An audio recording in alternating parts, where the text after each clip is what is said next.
you couldn't, under these changes, lawfully get someone to work more hours than they're being paid for. Okay, that's a very important safety valve in this.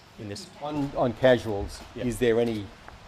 It's obviously a point of contention with the ACTU. Is there any further development on the casual front, or will the bill go to the Parliament tomorrow, pretty much as it's written now on that issue? Yeah, I think there's going to be an agreement to disagree on casuals. The ACTU's position, as I understand Labor's, is different from the government's.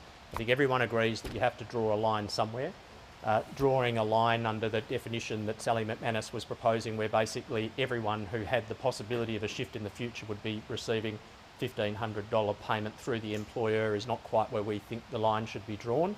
So there are many disagreements that still exist in this, but I guess the point that I would make about my dealings with the ACTU is that whilst they did not strongly had a preference against amending the Fair Work Act, they were nevertheless willing to engage in a process which would ultimately amend, albeit for a 6-month temporary period, the Fair Work Act. So they were able to get over that methodological objection and get into the weeds of how you do what the government believed had to be done in the best possible way. Attorney, given the suppression of the virus will by definition extend the viral outbreak, possibly long beyond 6 months, how do you anticipate weaning employers and employees off the JobKeeper payment?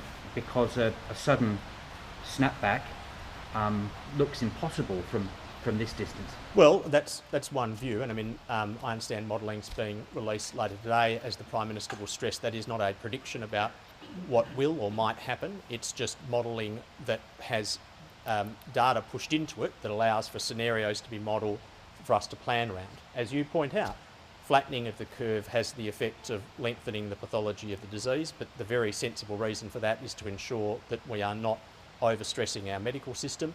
The answer is that we don't know with any certitude how long we'll be going through this, but based on reasonable estimates around modelling, 6 months is a good period of time in which to link the changes to the Fair Work Act to the JobKeeper payment.